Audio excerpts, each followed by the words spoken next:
Assalamualaikum warahmatullahi wabarakatuh. Waalaikumsalam warahmatullahi wabarakatuh. Ketemu lagi dengan Mas Ferry. Alhamdulillah. Kita bincang-bincang. Ya, bagaimana sih kita ini sebagai orang Muslim dan kebetulan punya wadah masjid. Nah, ini bagaimana kita sekarang ini fokus kepada masih terkait dengan pemudaan. Tapi kita lebih melihat bahwa sekitar kita maupun malah jamaah kita ada anak-anak yang mungkin bahasa dulu itu berkebutuhan khusus ya, entah keterbatasan mata, entah keterbatasan fisik, macam-macam. Nah itu tentu kita ingin menaruh sebuah cita-cita sebagai lembaga, kepedulian kita apa? Gitu.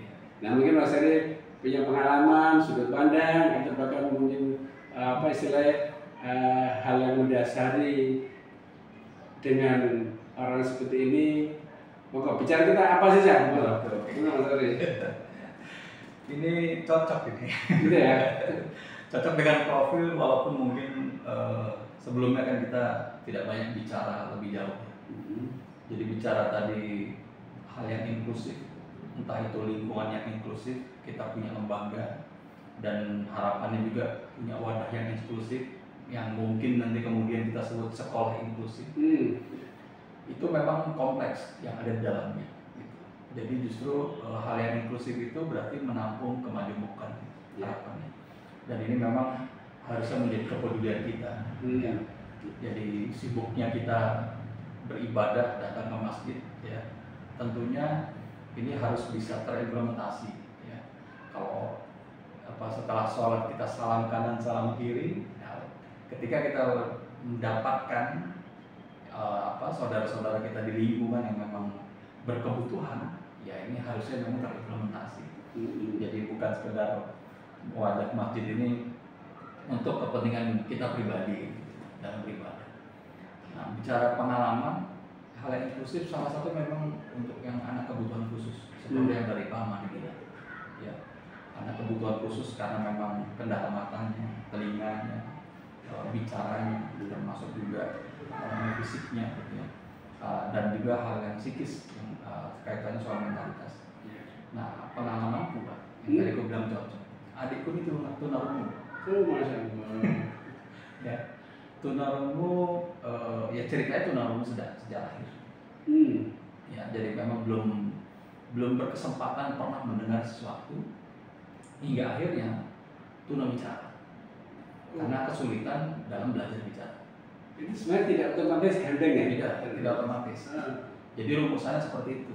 Kalau dia tunarungu sejak lahir kemungkinan besar tunawicara karena tidak punya media untuk bisa menangkap pembelajaran kata-kata dan sebagainya. Bersuara ya gitu, tapi akhirnya secara saraf itu memang terbentuk. Artinya apa? Orang yang tunawicara itu ya memang ada satu saraf di mulutnya memang yang menghambat untuk dia bicara. Jadi kayak perkembangannya kayak otomatis. Dia tunarungu seolah-olah otomatis bicara. Di kami besar di Tangerang. Aku lahir di Tangerang, itu kebetulan di Tangerang ada SLB di daerah Serpong. Cukup jauh, kami kan di domisili kota Tangerang. Sedangkan Serpong itu kan kabupaten Tangerang. Jadi cukup jauh perjalanannya, waktu itu BSD belum ada. BSD kan Serpong ya? Ya, BSD belum ada, jadi bisa bilang kita melewati kebun karet ya, sampai kepada daerah SLB Asalam kalau nggak salah namanya. Kami ke sana bolak-balik antar jemput ya, yaitu sebagian dari pengorbanan kita untuk tadi memenuhi kebutuhan khusus adik kita gitu kan. Terus walaupun memang nggak terlalu lama, nah di situ dia akhirnya bisa menemui peran dirinya.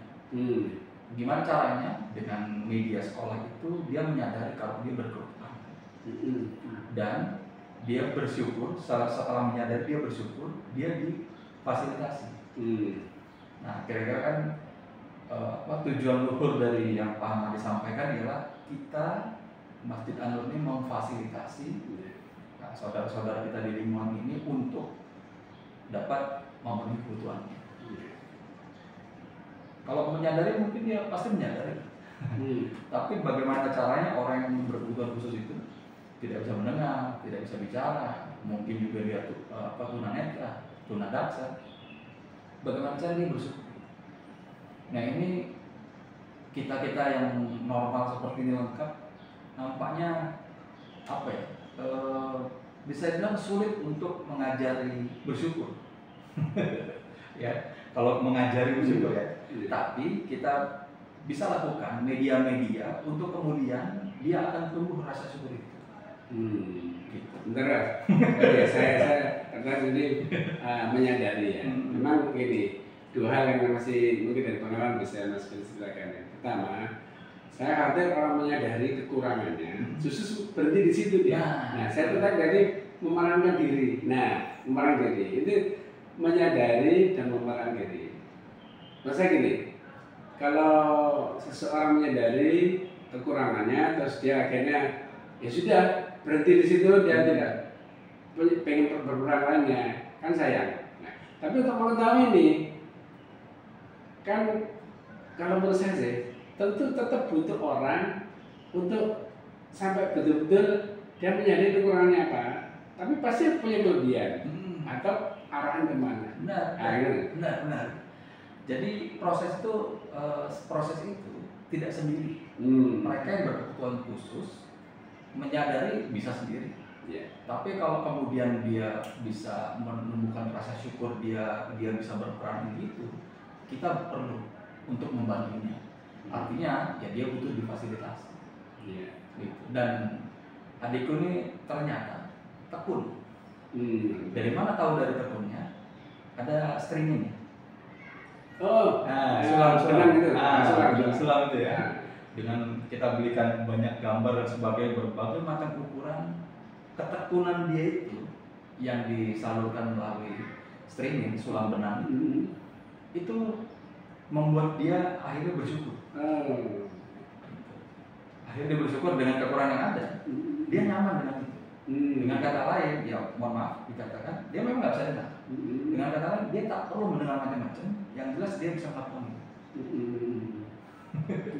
Dan dia sangat senang hingga akhirnya tadi ini kembali ke ulang-ulang. Kemudian dia bersyukur soal itu, terfasilitasi, dimediasi. Ya tentu Mas ya. Kekurangan tadi akhirnya untuk hal seperti itu dia konsentrasinya kuat, malah semakin kuat. Orang mungkin saja kita orang biasa yang bisa mendengar ini ketika sulam benang atau streaming itu butuh beberapa waktu. Dia lebih singkat. Iya betul. Karena lebih konsentrasi. Iya konsentrasi. Dan akhirnya memang ya dijual. Ya, kami akhirnya mendukung. Kami bikin iurannya. Dijual, ditawarkan menghasilkan ya hasilnya dan itu untuk kebutuhan. Iya Mas. Kalau boleh tahu Mas dari gambarannya ya, proses seperti itu apakah mahal? Prosesnya mahal ya. Kalau ukurannya materi mahal. Tapi lebih mahal lagi lebih mahal lagi ya perjuangan mental kita. Seandainya dibiarkan mungkin kita kehilangan banyak. Betul. Lebih kehilangan banyak. Jadi tadi soal materi bisa dibilang semampu kita. Gitu ya. Artinya kita maksimalkan. Waktu lalu ya sampai jual-jual rumah. Gitu. Ya seperti itulah.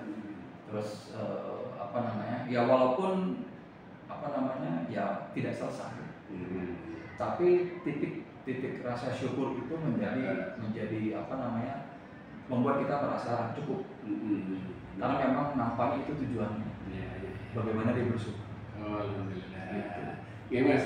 Lalu jadi Mas, kalau kami sudah pernah memperhatikan di lingkungan ini, nah ada anak yang berkebutuhan khusus itu beda-beda ya. Nah ini dengan pengalaman itu apakah memang dalam suatu forum atau kelas atau pelatihan itu masing-masing yang berkebutuhan khusus sama atau bisa dengan berbagai macam-macam ini bisa. Jadi kalau bicara tadi wadah yang inklusif, terus lingkungan inklusif, bahkan nanti kita sebut mungkin sekolah inklusif, itu settingannya haruslah lingkungan yang toleran. Itu dulu. Kita semua yang kita katakan kita ini normal harus punya toleransi dulu. Gitu. Kalau kita tidak punya toleransi, akan sulit mereka untuk membangun karakternya. Bentar, ini toleransi ini coba mungkin lebih detailnya gimana? Nah, misalnya ya, apa namanya, ada satu anak yang memang tidak bisa tenang, gitu kan, bersuara ramai-ramai, ya kan. Kalau kemudian kita tidak memiliki toleransi, sudah pasti akan kemudian mungkin mencibir, melarang dia di dalam masjid dan sebagainya, ya kan. Malah akhirnya dia tidak datang ke masjid. Nah, hal-hal seperti itu akan nanti menghambat dia. Iya. Tapi kalau kita cukup tahu, oke, ini berkebutuhan khusus, sudah kita diam saja. Fokus kita di lingkungan masjid ini khususnya kan beribadah kepada Allah. Begitupun dia dengan kebutuhan khusus itu juga punya cara beribadah kepada Allah. Dan ini tempat umum, indah masjid lillah. Sesungguhnya masjid itu lillah, bukan punya kita. Nah, tapi ya beberapa kan ada yang bersikap tidak setoleran itu, ya kan, minim apa, walaupun mungkin bukan kebutuhan khusus, misalnya ramai anak-anak, ya kan. Nah, bagaimana cara kita mengatasinya juga kan kita perlu cara. Kita harus bisa membuat perhatian bagi anak-anak untuk fokus konsentrasi dan lain sebagainya. Karena walaupun anak-anak kita kemudian bentak gitu, bisa saja juga orang tuanya tersinggung. Ya betul Mas Ferry. Jadi memang ya kalau gambar seperti itu memang nggak mudah ya. Makin banyak orang harus disadarkan butuh toleransi, karena ketika masing-masing harus tahu ya. Ini ada mungkin karena secara hiperaktif gitu. Jangan kita tiba-tiba menganggap normal seperti kita, jangan kita marah. Ini mengganggu menjustifikasi mereka. Jadi ya kita perlu komitmen dulu, Pak. Ya kan? Apakah kita bisa toleran? Apakah kita punya toleransi? Kalau kita sudah dipastikan punya toleransi, baru kita bisa mulai. Betul Mas Ferry, ini memang nggak mudah. Saya itu nggak mudah.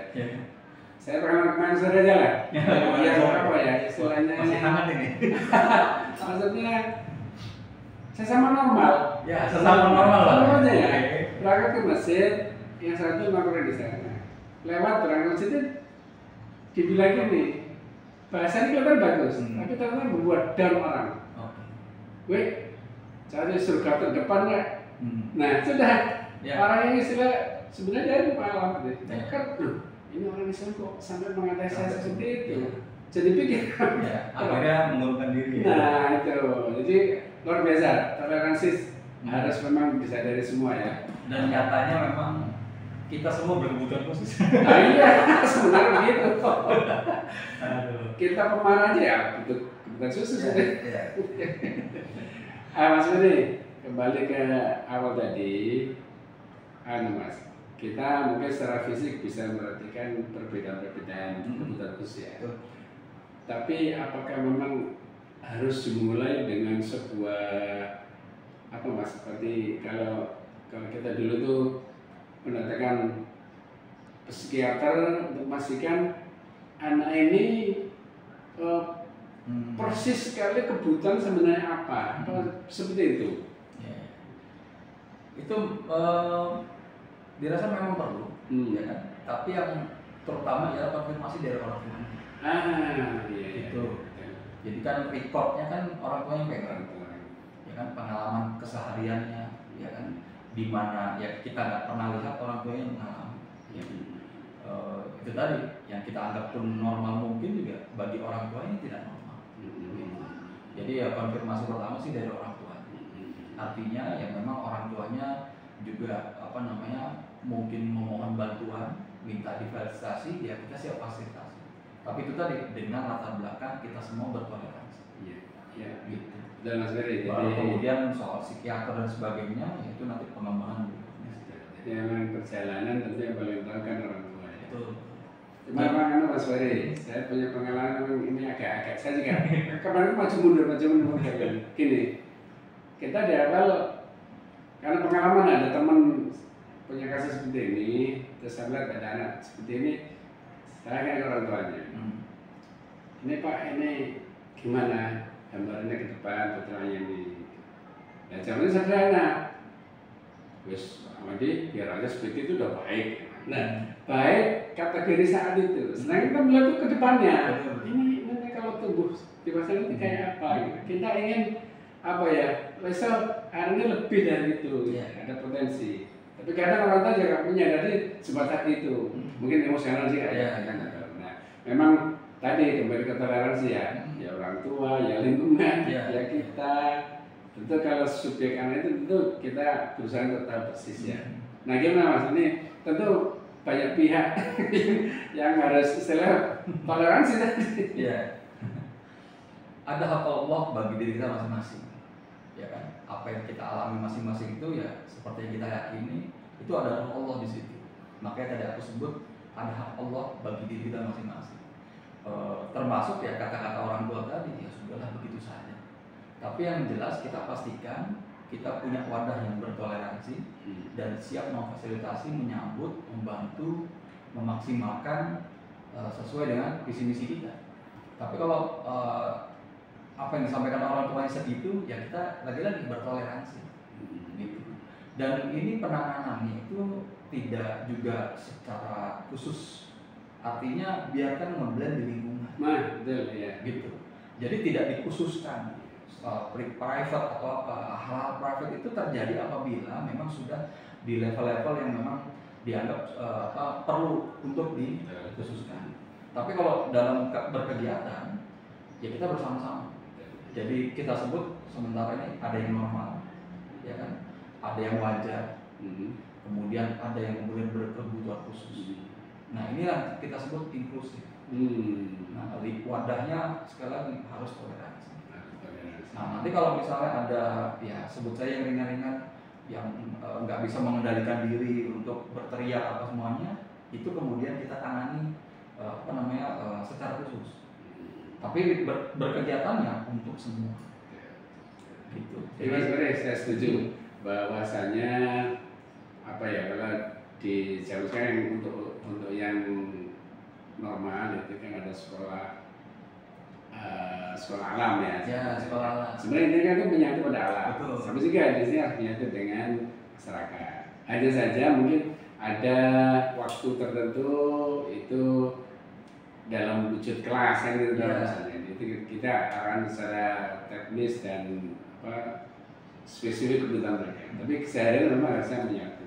Sehingga di satu sisi masyarakat juga semakin tahu, juga harus semakin toleran. Sementara itu juga ada apa istilahnya, ada kesempatan untuk lebih berperan, mendengarkan. Ya, ada lagi masalah yang apa ya gambar mengenai ini? Toleransi kita itu harus betul-betul ya berfilosofi. Ya kita yakini bahwa inna khalaqnal insana fi ahsani taqwim. Ya sesungguhnya ya kita ini diciptakan dengan sebaik-baik mungkin. Iya. Kalau kita yang normal kita bisa mengatakan aku ahsani taqwim. Pak Hamadi merasa ahsani taqwim, lengkap semua normal. Nah, ya kita juga perlu pahami yang kalau kita katakan dia berkekurangan, juga Allah ciptakan itu fi ahsani taqwim. Iya. Kok bisa itu disebut ahsani taqwim? Padahal dia tidak bisa melihat misalnya, tunanetra, padahal dia tunarungu, tunawicara, tunadaksa. Tapi kenapa kok itu disebut ahsani taqwim? Nah ini kita perlu pahami. Karena ayat tersebut tidak berdiri sendiri, ya kan? Tapi di dalam ayat yang lain justru kalau insana fi kabad, ada nilai kabad itu. Kalau satu ahsani taqwim nilai dirinya, yang kedua kabad. Kabad diartikan secara umum kan susah payah, jerih payah, ada perjuangan. Kabad juga itu punya makna berisi. Jadi walaupun yang kita lihat itu tidak normal, tidak lengkap, itu ada nilai ahsani taqwim dan kabad yang memang Allah berikan kepada. Ya kita yakini semua manusia kan ciptaan Allah. Jadi jangan sampai ayat tersebut tidak berlaku buat mereka. Nah itulah filosofi toleransi kita, ya kan? di dalam surat apa itu? Atin, Ya. ya kan? Ayat 4 ya. Asal takwim. Satu lagi di surat Al-Balad sama ayat 4 juga. Khalaqnal insana fi kabad. Nah itu dasar toleransi kita. Jadi walaupun orang awam menilai dia kekurangan, dia berkebutuhan khusus, iya, sama kita juga berkebutuhan khusus.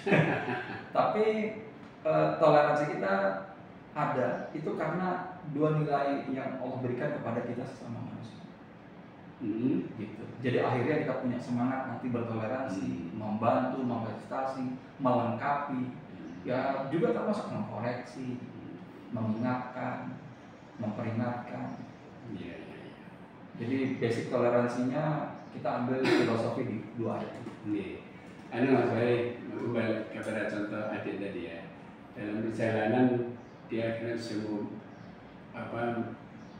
menghasilkan sebuah karya stream tadi itu proses ya, bukan dari awal sudah ketahuan dia hanya di situ tuh ya. Jadi ketika memang di SLB Salam itu salah satunya terfasilitasi itu, yang kemudian nampaknya cocok dengan keadaan diri dia. Dia fokus konsentrasi, akhirnya dilanjutkan. Gitu.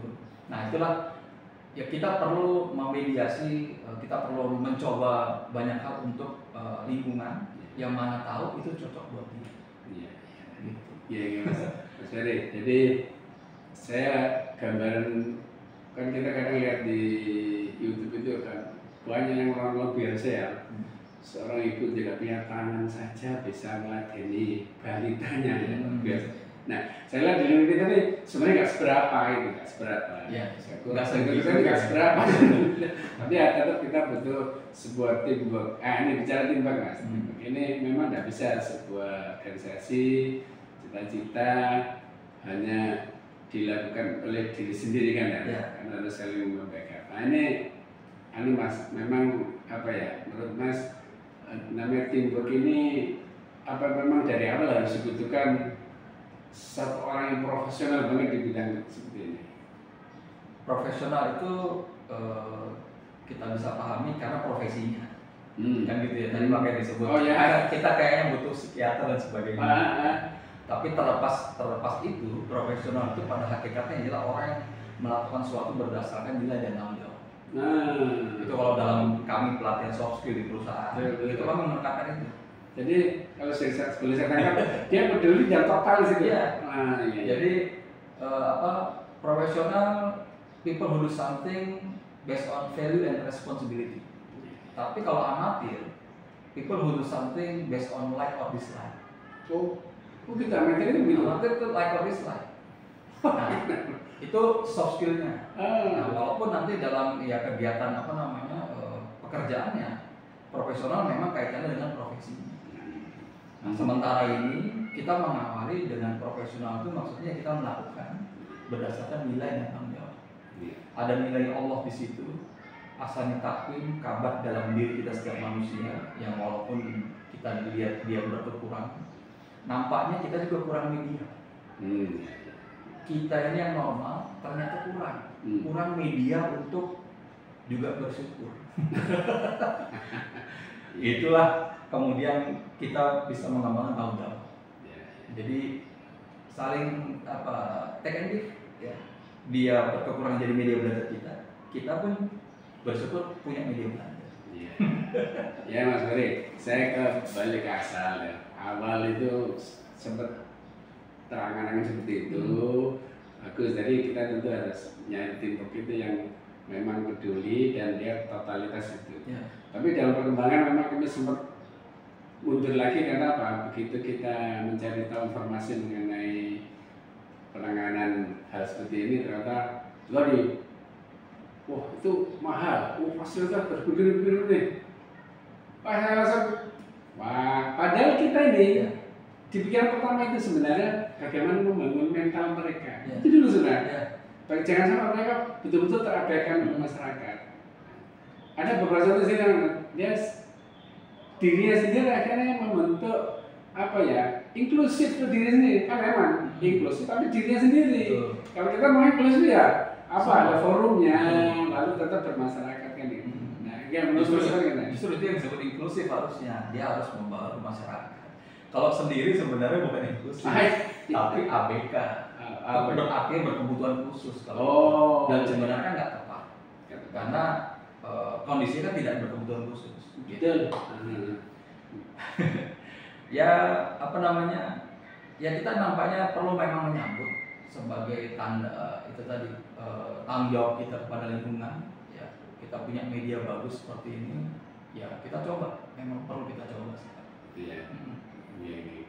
Makanya konfirmasi orang tua itu perlu dan apa kita punya banyak pelajaran dari Quran ya entah itu huruf hijaiyah ya, kita bisa kecerdasan hijaiyah mulai dari mungkin melukis ya kan kalau tadi kan streaming ya melukis atau mungkin kaligrafi tapi kalau kaligrafi kan kesannya jadi sulit gitu ya ada kaidah-kaidah bla bla bla ya ini namanya apa ya awal gitu ya kita harus banyak lagi memaklumi sebagai tanda kita toleransi gitu.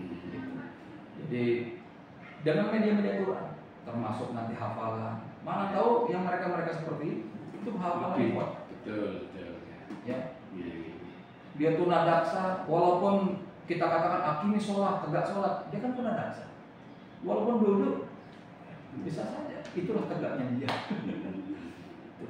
Jadi memang perlu kita coba dengan media-media. Kalau yang orang sebut tadi mahal itu, karena memang ya sudah maunya terbentuk seperti itu. Iya, itu. Ya Mas Ferry, jadi sebenarnya tidak salah ya kita berawal dari sebuah perhatian, kepedulian dan ingin membangun dari hal yang sederhana. Kenapa kan? Yang penting memang wujud dari kepedulian kita itu ya memang harus ada bentuknya kan gitu, tidak sekedar hanya anaknya mas gini ya kan, nggak gitu kan. Oke, Mas, pesan terakhir Mas untuk apa cita-cita seperti ini gimana? Iya, siapapun kita jelas berkebutuhan khusus. Iya, itu yang pertama. Jadi ini artinya aku mau melepas dari segala kesepakatan masyarakat, ya kan, mengklaim kita ini normal. Kita menjustifikasi itu tidak normal, kita menghakimi ini berkebutuhan khusus, kita mengatakan ini abnormal dan sebagainya. Nah, semua justifikasi itu harapannya bisa kita simpan dulu dalam diri kita, ya kan? Renungi betul dua ayat filosofis tadi dalam rangka menumbuhkan toleransi kita. Karena bicara standard of living itu kita nggak bisa memaksakan harus sesuai dengan apa yang kita yakini. Standar kehidupan itu nggak bisa kita menuntut semua orang sama seperti hal hidupnya Nabi Muhammad. Nggak sanggup kita. Mungkin kebanyakan orang berharap standar of livingnya menurut Sulaiman. Kaya raya, harta ada, cerdas ada, jabatan ada, bapaknya Nabi. Seluruh alam dalam kekuasaan dia. Sanggup nggak? Belum tentu. Nah, ada sebagian saudara kita juga di masyarakat yang mengalami seperti halnya Nabi Zakaria, penyendiri, atau Nabi Ilyas yang nggak punya anak, akhirnya dia mengangkat anak Nabi Ilyas. Itu standar of living yang dialami Nabi Ibrahim, Nabi Lut, kemudian dia bercerai. Mungkin saja di budaya kita orang yang bercerai itu hal yang memalukan, padahal itu dialami oleh Nabi kita. Nah, jadi standar of living itu coba kita tengok lagi nih kisah-kisah para nabi yang kemudian sekali lagi menumbuhkan kita bertoleransi. Nggak semuanya harus sesuai kita alami ya mungkin yang kita alami mungkin ya Nabi Isa, yang kita alami mungkin Nabi Yahya, ya macam-macam. Nah itu ya dasar kita bertoleransi. Jadi ya kita perlu terus belajar. Juga jangan merasa sudah gitu.